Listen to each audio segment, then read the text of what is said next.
Oh, what's occurring? Maybe me and Nessa could have an affair. F-dog, Nigel, how much do you bench, lad? Batman or Superman? Superman, because they're my lucky boxers.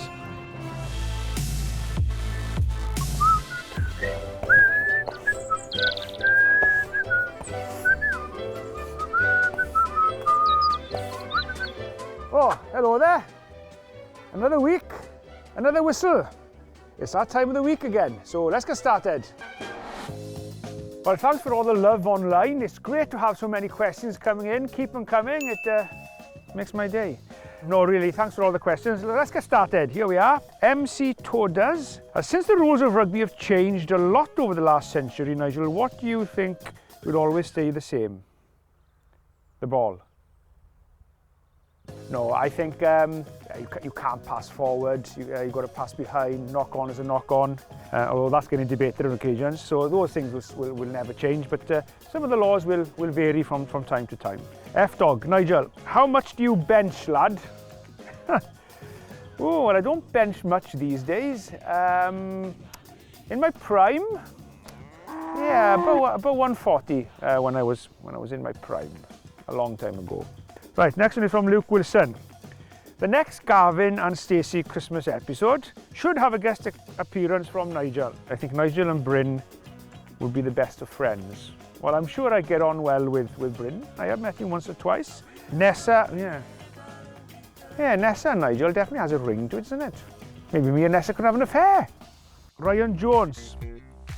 Nigel, what would happen if the referee had a personal problem such as an injury or family emergency? Would they leave the field and who would take over? The procedure is your assistant referee is usually your reserve referees. I've been very lucky injury-wise actually. Only once I've had to leave the pitch, and that was pre-season friendly. It was Ragas against Exeter. I pulled my hamstring about 5 minutes before the end of the game.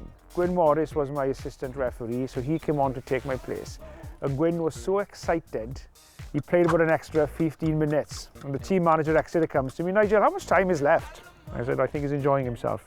Okay, and finally, our comment of the week goes to EPOB. Nigel, you are an absolute, I thought that was a sheep, but it's a goat. You're lucky. Love that you just keep giving to the game, unstoppable. Oh, well, unstoppable, I'm not sure about that. But listen, if you think I'm unstoppable, you haven't seen Sebastian Chabal in full flight, have you? Head over to the World Rugby's YouTube page and check this out.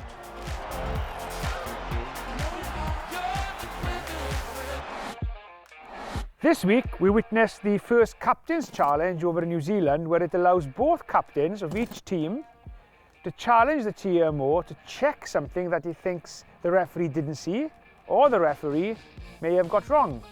So anyway, what do you think of this new rule? Do you think it's a good thing, or do you think it maybe puts the referee under a lot of pressure? Let me know what you think in the comments below. As I thought, a lot of you have been asking questions about the Ollie Thorley red card on the weekend.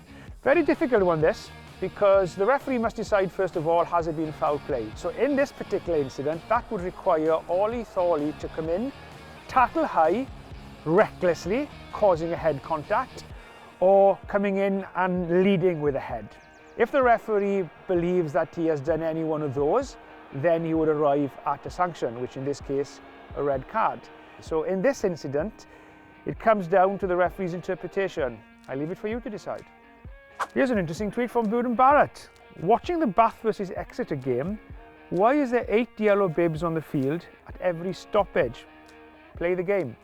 Well, water carriers are only allowed on the field when there's a stoppage in play.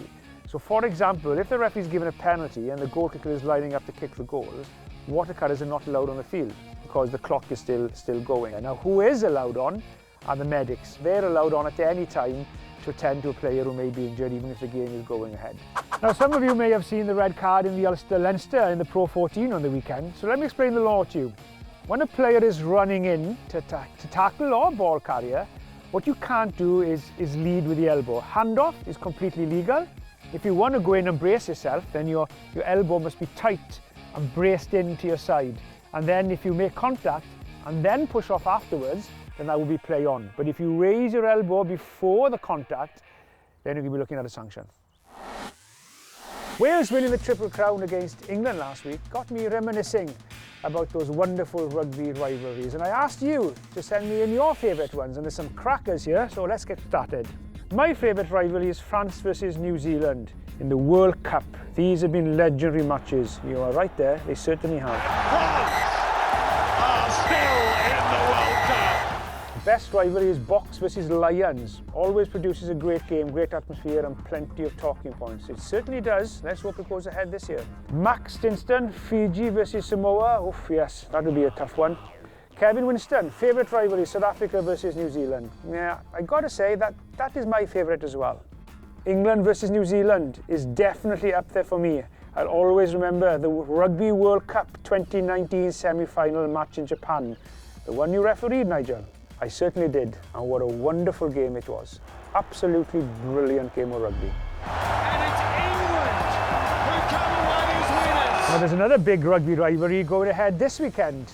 England against France in Twickenham, Le Crunch. I've been very fortunate to referee that game. Two of them were actually Grand Slam deciders, and they really were Le Crunch. So look out for that one on Saturday. Monday was International Women's Day, and it's important that we celebrate the amazing women in our life every day. And with that in mind, I want you to let me know which women have inspired you and why. And let me know in the comments below. There's only been one woman in my life, and that was my mum. She was amazing, and I miss her every day. Now, you've been asking to have different challenges, so this week I'm going to go for this or that challenge. Here goes. Coffee or tea? Tea. Summer or winter? Oh, summer. New kit or new cards? New cards. Horses or cows? Cows. Welsh cake or bara brief? Oh, damn, that's a difficult one. Oh, bara brief. Phone call or text? Phone call every time. Strictly or I'm a celeb? I'm a celeb because I've got two left feet, I can't dance. Madonna or Lady Gaga? Oh, Madonna. My age bracket. Work hard or play hard? Work hard. Beer or wine? Or beer. Ronaldo or Messi? Now, if you're asking which one is best to look at, I'll go for Ronaldo. Football? Messi. Night in or night out? Oh, that's a tough one. When I was younger, night out. Now, my age, night in. Batman or Superman? Superman, because they're my lucky boxers. Bath or shower? Or bath every time. Definitely bath. Cats or dogs? 100% dogs. Without a doubt. Now, I think I may regret saying this. Now, which challenges would you like to see from me? Comment below. No stitch-ups. Be sensible. Well, that's it for this week, my Whistle Watch friends. Now, if you enjoy these videos as much as I enjoy doing them, it would mean a lot to me if you would like, subscribe, and hit the bell so you don't miss any of the videos. See you next week. Stay safe, and above all, enjoy the rugby.